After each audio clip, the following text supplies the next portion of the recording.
Alright, welcome to part 2, everyone. Now, on the first part, if you remembered, I covered things like how the game plays, some of the things and reasons why I like playing the game, how simple it is, and of course, some of the stuff about the admins and the online functions, if you will. In this part, I'm going to be talking about the game modes, the maps, some of the things I really don't care for about this game, and even the community. So, let's get into it, shall we? Now, if you didn't see the first part, I have a link in the description. So if you want to check that out first before you watch this, go right ahead. But anyways, let's get into part 2. Now, to start off, I'm going to do the maps first. Now, the maps, there are about 23 of them, and they are very large for the most part. A lot of them have vehicles, whether it be like tanks, and some of them even have certain little interactive things, like a shield generator, or you got like automated turrets, or even the big turrets that you can remotely control. Um, this of course depends on the map. So like Hoth, you have the shield generator, and you got those big turrets, and of course even the auto turrets in the back lot. And then also like on Utapau you have a shield generator. I remember this, of course, if you played the campaign. I can't remember if it works in multiplayer, but there's that, and you got those walkers and those tanks. These are just examples I'm giving out, but most of the maps are big, except for ones like this, which is Coruscant, and then you got Tantive 4.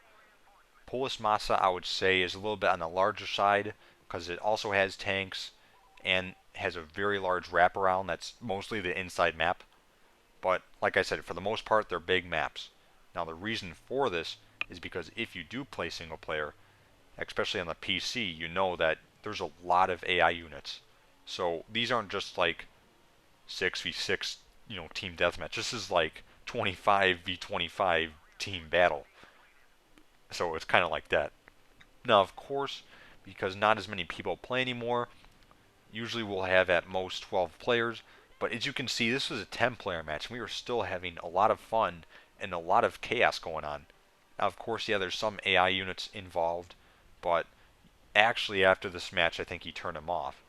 So if you're ever in a game, usually when it's 5v5 or more, the AI will be turned off.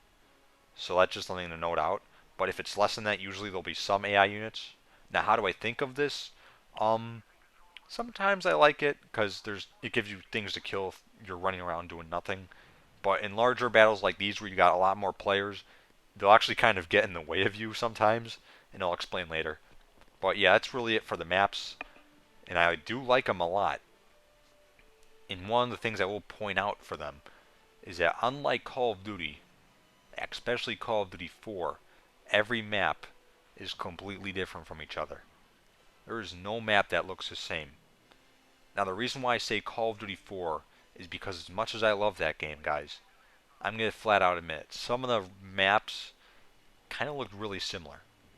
Now, this was because they took place in the same area, and that's fine, but I don't know about it. I I just like this better. I like the fact that everything is completely different, and it doesn't feel like I'm playing the same map over again. And it's kind of ironic too, because Call of Duty 4 was the first COD in which they developed the multiplayer before the campaign. Or, well, actually, I shouldn't really say that. They had two different teams develop the multiplayer and campaign. Before, it was the same team doing both. This time around in COD 4, it was two completely different teams working on two completely different game modes. Now, of course, I don't really want to get into that whole thing right now. That could be a different video. But moving on from the maps to the game modes now, you got a bunch of different game modes. You got Conquest, which is basically your typical deathmatch, in which you have two teams, whether it be Rebels versus Empire or CIS versus Republic, and usually you'll have around 180 units. And the thing is about what I mean by units, reinforcements, should I say. But reinforcements does not necessarily mean like lives.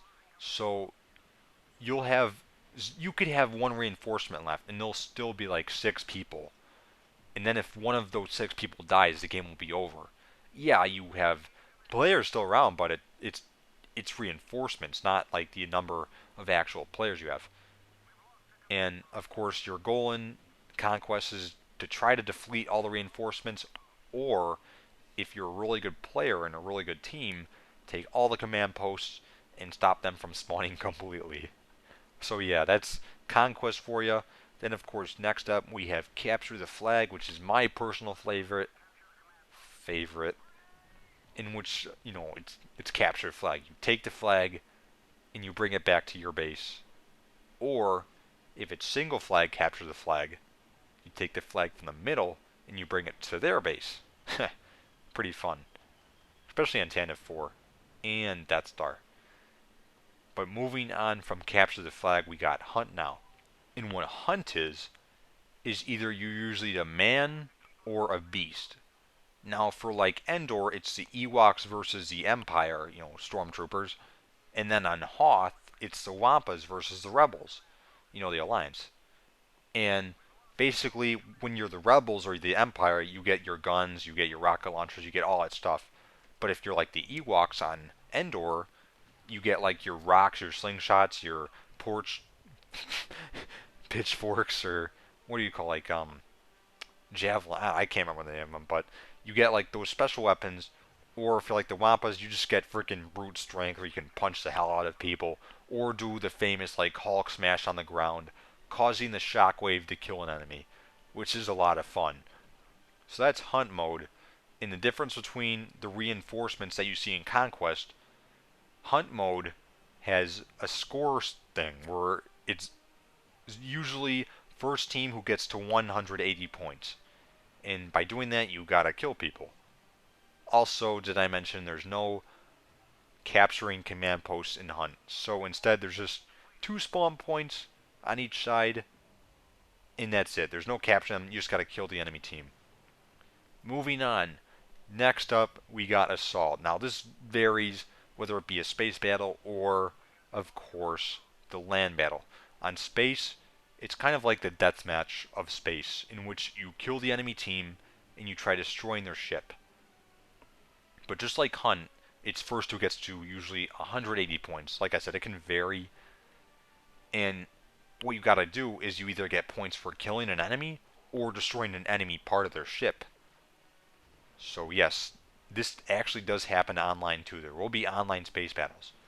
Now they don't happen as often because not many people like them as much, but it's good to have a little variety in the whole thing. That's nice too. It's nice to see that. But that's it for really space battles. Then you got Assault on land, which is instead of the whole, it's completely different from Assault on Space because this time you play as the special characters.